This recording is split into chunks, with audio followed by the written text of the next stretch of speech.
mentioned on Saturday Jeremiah being the best offensive player in the country. How do you kind of go into a game and balance, knowing you want to get the ball in his hands as much as you can, with also knowing if guys like Carnell, Max Clare, and Brandon Inniss get going, that it's going to open opportunities for JJ? Like, how do you balance that going into a game?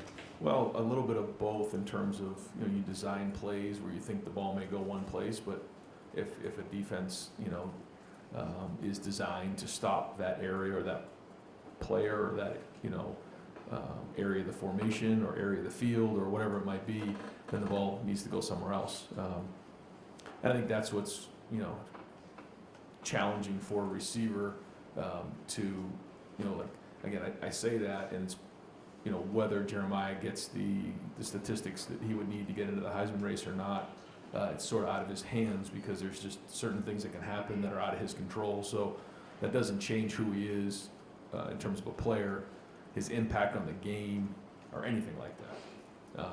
So, we have to make sure that we're figuring out as many ways as we can to get him the ball, knowing that that's not the number one most important thing. The most important thing is to move the ball and score points and be efficient. So, but that's why I mentioned that after the game.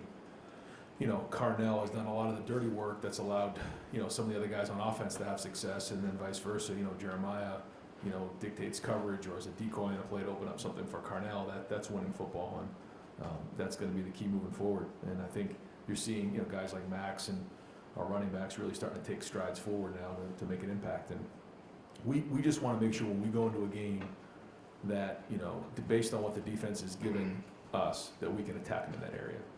When you lose that balance, that's when you put yourself at risk.